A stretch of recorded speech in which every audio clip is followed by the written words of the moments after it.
I got pregnant with my daughter Emma at 18. I lived at home and was going to college and working. When I got pregnant my parents kicked me out and I had to move in with my ex. I dropped out of school and quit my job to take care of Emma because my ex told me he would support me. When I was 22, he was 24, he graduated law school. He told me I had to move out because he wanted to find a wife. My parents had forgiven me so I moved in with them. We didn't have a court order, but we split custody pretty much 25-75 with me having more time. When Emma was 6 he married his now wife. She couldn't have any more kids and wanted Emma and her daughter to be sisters. Over the next 3 years Emma spent less and less time with me, she'd throw a fit if I tried to pick her up. They gave her things I couldn't. When she was 8 she told me she hated me. I never blamed her for the lies her father put in her head because even though I lived at home, I was in college and working and did my best to provide her for her, but obviously they could do more. They took me to court when she was 10 and surprise, the lawyer and his doctor wife with their $1 million home beat me in court. They painted me out to be this horrible parent and Emma backed them up. They got primary custody and I got visitation. But Emma refused to see me. I gave her money and gifts. But she didn't want me in her life. When I was 30 I met my husband, he is the most amazing man I have ever met. He's seen me struggle with this and been very supportive. He has a daughter Emma's age and a son who is 5 years younger. They lost their mom and were very welcoming and loving. They treated me like their mom. Emma made zero efforts to get to know my husband and stepkids. Emma and stepdaughter just graduated high school this past May, and my parents also recently passed and gave me their estate since I am an only child. I have decided to pay for my stepdaughter's entire college tuition and buy her a car, pay for an apartment. Emma contacted me a week ago and told me she missed me and wanted to see me. This shocked me seeing as we haven't talked in a year. We met up and she told me she heard my parents died and asked if she could have some money to pay for college. I was shocked and said, "Well, what about your dad and his wife?" She said, "My mom and dad want me to pay for this on my own, to teach me responsibility and I believe I am entitled to money seeing as you ruined my life." I was very hurt and told her, after years of ignoring me and telling me I am not your mother you demand money from me, I am not your wallet. My husband is telling me what I did was right but my ex is telling me I'm an idiot and I owe this to her. My stepdaughter feels bad and offered her college money because my daughter and her friends have been harassing her. I said absolutely not, that is your money. Am I the idiot for not giving my daughter money after ignoring me her whole life? Not the idiot. Poisoned or not, that relationship is dead. While, yes, she is your biological child, she's not your daughter. Your ex and his wife made sure of that. Because of your limited contact with her over the years she's going to think of you as wallet and use the manipulation skills of her parents to get what she wants. You did the right thing. Not the idiot and stayed the course. The only idiot here is your ex and his wife. I feel bad for your daughter. She's still a child and she's obviously been brainwashed and told lies about you.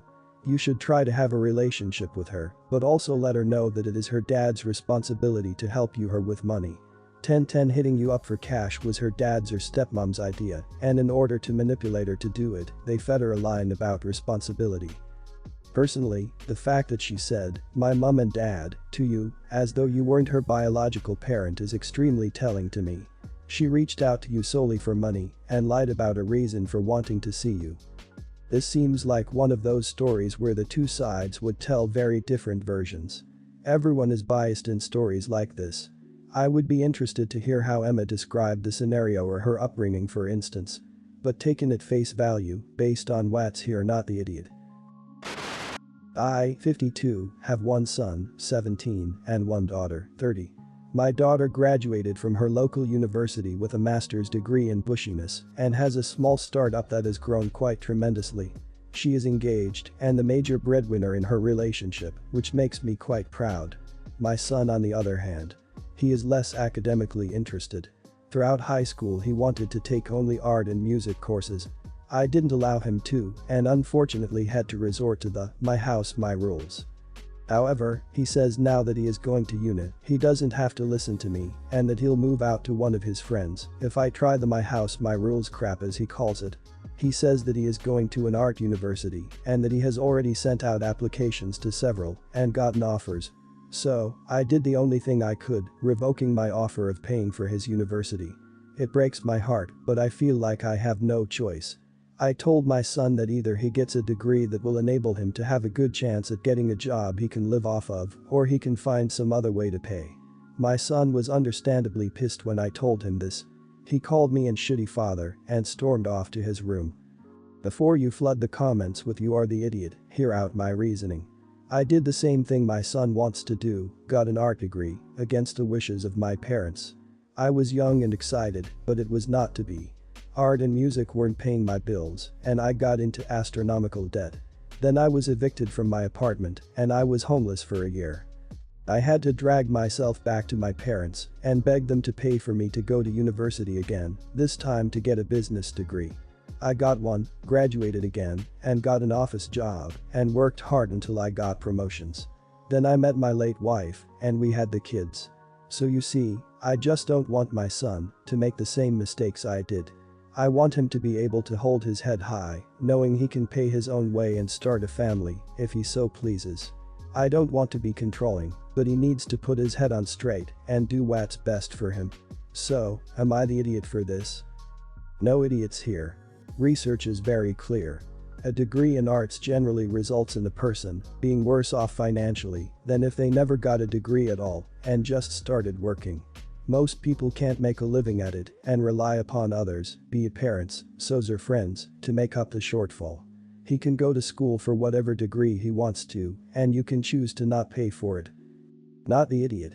He can choose to finance the tuition or not. There are several ways to attain student loans. Or, possibly chose a program that has creative attributes like graphic design. I love the end. I don't want to be controlling, but you are being very controlling. You are the idiot, let him pursue his passion. If he fails and didn't listen to you, then he has to pay his own way.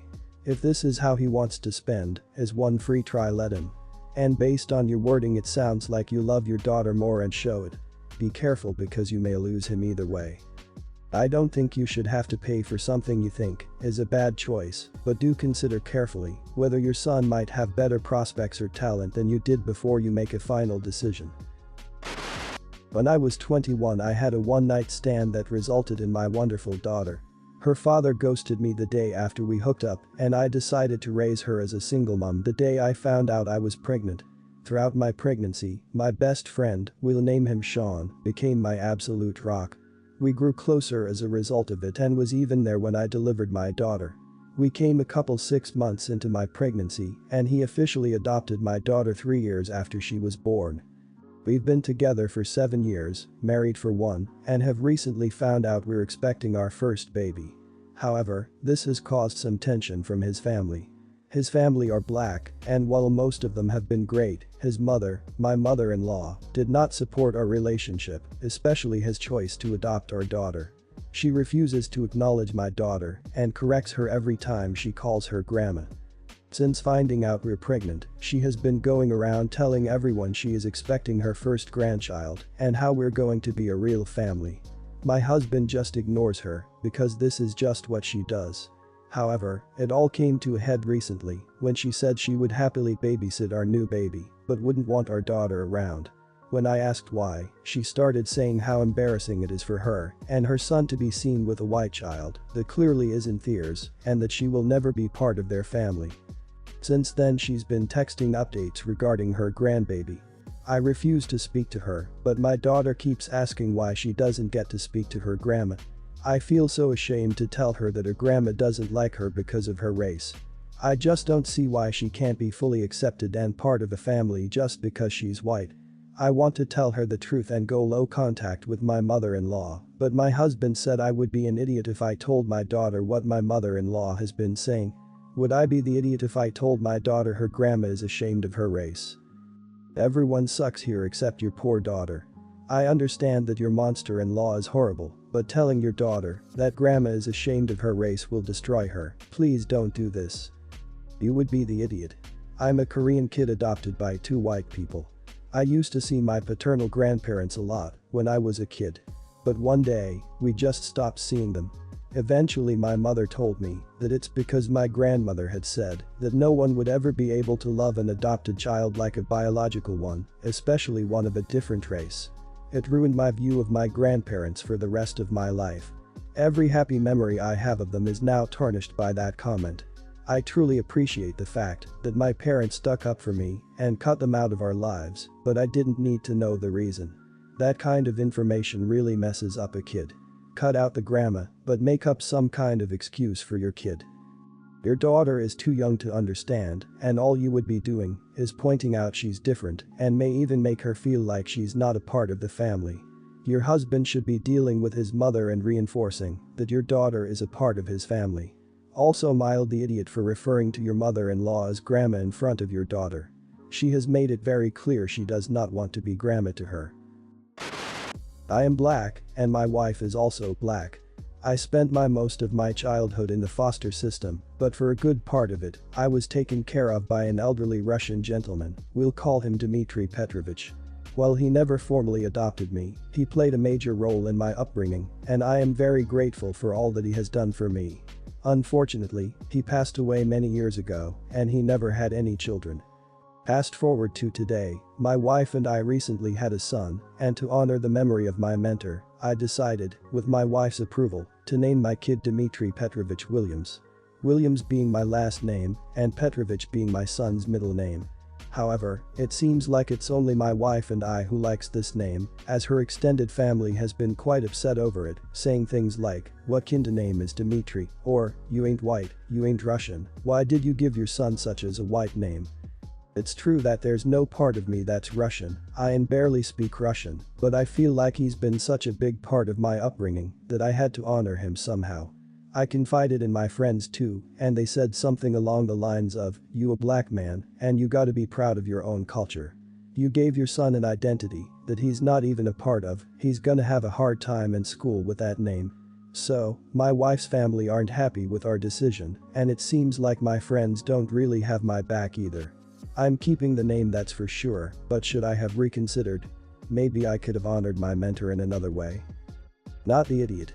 I am glad I'm not the only one, my friend said, "You're white, your wife is Hispanic, and you gave your son a black name, it's actually Omar, so we get a lot of comments about the Arabic name too. Be proud, my friend, you honor a great man, and that is all a name has to be. If your son turned out like him, you would be happy. You honored an honorable man who helped shape and form your life, morals, ethics. And also, it's your child. Name them whatever you deem appropriate." Not the idiot. It's not culturally inappropriate. You found a name you like, plain and simple. You didn't do it for any other reason except pay respect to a man who helped you become the man you are. It seems to me your families just want to make it a race-related thing. Not the idiot. Dmitry is fine, but skip the Petrovich. It's not an actual middle name, but like a nod to your father in the Russian culture. So, Petrovich would mean son of Peter or Petro, so this part just wouldn't make sense in this context since you are his father. I, 15, live with my parents, mid-40s, and my brother, 9. It's always been a dream of my parents to adopt me and bro our bio kids, and they had come to the decision that they want to adopt an older kid. They got matched with Jess, who is 13. Due to the current situation, she is not living with us, but we've met before, and she spent a weekend with us in January. Jess, despite sometimes being sweet and kind, is very high maintenance and has a lot of anxiety and anger problems. She can go from 0 to 1000 really quick. During her stay, she got triggered by something. When we were in public, she and I went to a clothes shop, and my parents were in a cafe nearby. Some guy accidentally grabbed her by her shoulder as he thought she was his daughter, and he apologized immediately and started screaming. I was the only person there, and I tried to calm her down, but she ran off. She was found, shaken, but safe, an hour later. I then got grounded as I had failed in being responsible for my sister. I said I didn't have a sister. My parents were angry about this and said that how dare I be rude about her, don't I know how much she's been through. She's had other outbursts, but none so huge in public. She can be cold and untrusting and was very clingy to my parents. I do admire her and think she's very brave, but I don't want to live with her. My parents call Jess often. I often say hi and try to be civil and supportive. But it seems like the only thing my parents can talk about is Jess and how brave she is, and she isn't even here yet. We live in a 3-bedroom house, and my parents promised to move to a bigger one later this year. Recently, my parents broke the news to me that Jess will move into my room, and I can pick whether I want to share a room with bro or Jess. I don't want to share with either. My brother is messy, loud and is your average 9-year-old boy, and Jess has night terrors and screams the house down, and it's enough having to open my house to her, but I value my privacy a lot and don't want her in my room, which is like my special place. I was crushed. I asked if we were still moving, and my parents were like, "We like this place and have no solid plan." I freaked out and was like, "You guys are forgetting you have another daughter and are too excited about the shiny new one to remember that the one you have has feelings and boundaries, and if you're changing everything I've ever known, at least I deserve to be listened to. If this is how life's going to be, I don't want to have a sister." But to note, my room is big enough to have a wall put in, and my parents considered it a few years back. I would be happy with that. They refuse, even though we can easily afford it, because it is too much effort. My parents are offended that I'm not being welcoming towards my sister, and I'm offended that the life I knew is going to be turned upside down, and I'm not going to have the thing I value most, my privacy. Am I the idiot? Not the idiot. I bet your parents think that taking in Jess is such a kind thing to do, they can't possibly be wrong, and everyone needs to just get on board. However, you are a person and your feelings also matter. They are being really heavy-handed and not making any effort to make you comfortable. Not the idiot. Talk to the social worker yourself and explain your extreme discomfort in Jess moving in. Yes, your parents will be upset, but at least you will have the opportunity to have your feelings heard by someone who is thinking of what is best for Jess.